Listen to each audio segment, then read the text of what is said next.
রিসোর্টের চারপাশটা এখনো ভালোভাবে ঘুরেই দেখলাম না, কিন্তু এখনই আমাদের চলে যেতে হবে। যেতে তো কিছুতেই ইচ্ছে করতেছে না, কিন্তু তাও যেতে হচ্ছে। খুবই মন খারাপ নিয়ে চলে যাচ্ছি রিসোর্ট থেকে। ব্যাগপত্র তো আগে সব গুছিয়ে রাখছিলাম, তো আমাদের জন্য নৌকা কিন্তু অপেক্ষা করতেছিল নদীতে। এখনই চলে যেতে হচ্ছে। আর আমার না যেতে ইচ্ছে করতেছিল না, ইচ্ছে করতেছিল আর একটা রাত থেকে যাই। তো সেই সুযোগ তো এখন নাই। ভাইয়ার কিন্তু আজকে যেতে হবে, ভাইয়ার হসপিটালে ডিউটি ছিল। তো মহরম ভাইও কিন্তু থাকতে পারবে না, তো ওনারও আজকে দোকানে যেতে হবে। এমনিতে আমাদের জন্য ওনার অনেকটা কাজে সমস্যা হয়ে গেছে। আমি শেষবারের মতো আবার রিসোর্টটা একটু দেখে নিচ্ছি। আমার খুব ইচ্ছে ছিল রিসোর্টের আশেপাশে যে ঘর বাড়িগুলো ছিল, মানে যারা এখানে বাস করে পাহাড়ে, তাদের সাথে গিয়ে একটু গল্প করা, তাদের বাড়ি ঘরগুলো একটু দেখার। তাছাড়া নদীর অপোজিটে যে পাহাড়টা ছিল, ওই পাহাড়েও কিন্তু অনেকগুলো রিসোর্ট ছিল। আমার ওইখানে যাওয়ারও খুব ইচ্ছে ছিল, কিন্তু সময় একদমই বের করতে পারি নাই। আমরা এই রিসোর্টে আসছি অনেক লেট করে। আমাদের কিন্তু এই রিসোর্টে চেক ইন করার টাইম দিছিল সকাল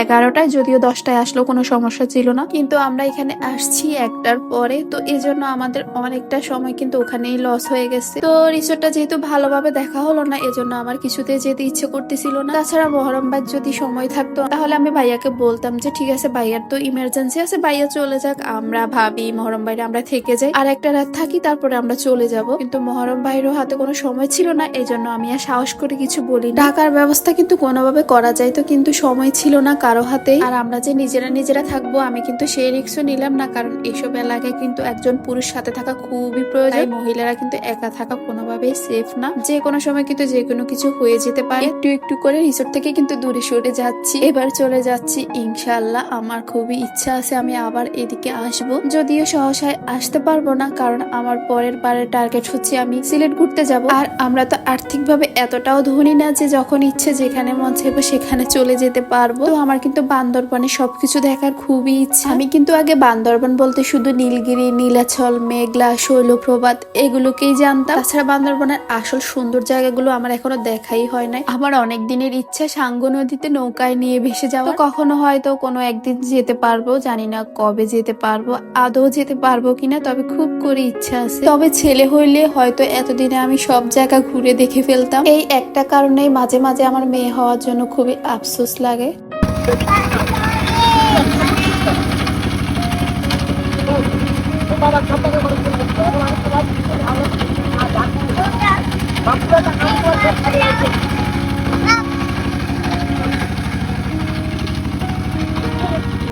এবার তোমাদেরকে ছোট্ট করে একটু রিসর্টের স্টাফদের কথা বলি। পার্সোনালি আমার কিন্তু খুবই ভালো লাগছে ওনাদের ব্যবহার। বিশেষ করে যে মুরব্বীটা ছিলেন, উনি তো খুবই অমায়িক ছিল, অনেক ফ্রেন্ডলি ছিল। ওনাকে আমরা যখন যেটা বলছি উনি কিন্তু সাথে সাথে সেটা ম্যানেজ করে দিছে। কিন্তু এর আগে যে রিসর্টে আমরা ছিলাম মিরেঞ্জা ভ্যালিতে, সেখানে তো সেই স্টাফদেরকে কোনো কিছু বললে তারা কানেও নিত না ঠিকভাবে, অনেকবার একটা কথা বলতে হতো। আবার যদি কখনো এই রিসর্টে আসি, তাহলে যেন ওই মুরব্বীটাকে আবারও পাই। আস্তে আস্তে আমরা কিন্তু নৌকা ঘাটের কাছে চলে আসছি। এতক্ষণ কিন্তু ভালোই লাগতেছিল, নৌকা ভ্রমণ হচ্ছিল। এখন ঘাটে চলে আসাতে খারাপ লাগতেছে। তো রিসোর্টে নৌকায় আসা যাওয়ার ভাড়া কিন্তু দেওয়া লাগা না, এটা রিসোর্ট থেকে তারা আমাদেরকে দিয়ে থাকে। মানে তারা আমাদেরকে নৌকায় করে রিসোর্টে নিয়ে যায়, আবার তারা আমাদেরকে এখানে নিয়ে আসে। হাই হাই মাথাটা দিয়ে দিছে। হাই হাই কি হইলো মাথাটা দিয়ে দিছে। High high. তো আমরা কিন্তু সবাই নৌকা থেকে নেমে গেছি, আর আমরা রিসোর্ট থেকে চলে আসতেছি, আর অনেকেই সেই রিসোর্টের দিকে যাচ্ছে, তো তাদেরকে দেখতেছিলাম।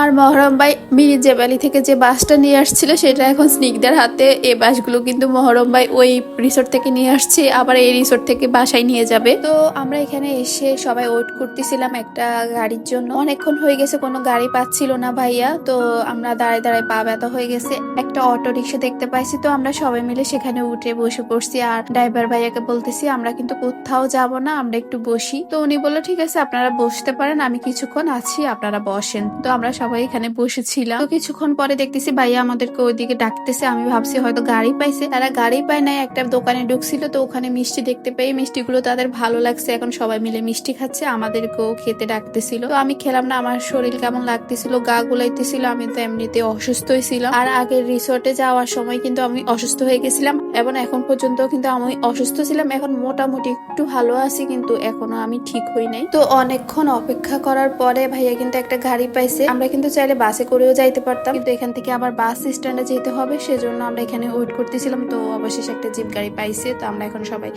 আস্তে আস্তে উঠে চলে যাচ্ছি। এটা খাইতাম না। Lama ko dalam modal mungkin Islamic Institute কেন্দ্র মা কয় লোন আপু লোন আদা লোন कैसे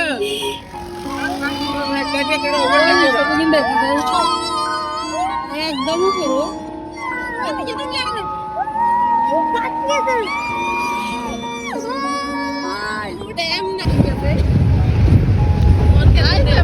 করলে সব চলে যায়।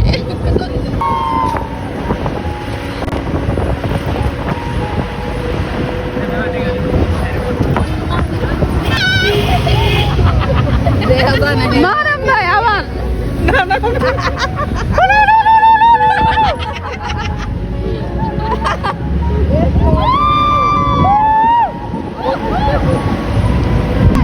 বুড়া বাসা মধ্যে উঠতে চলি এই ওটি এখন কবিতে মানে করতে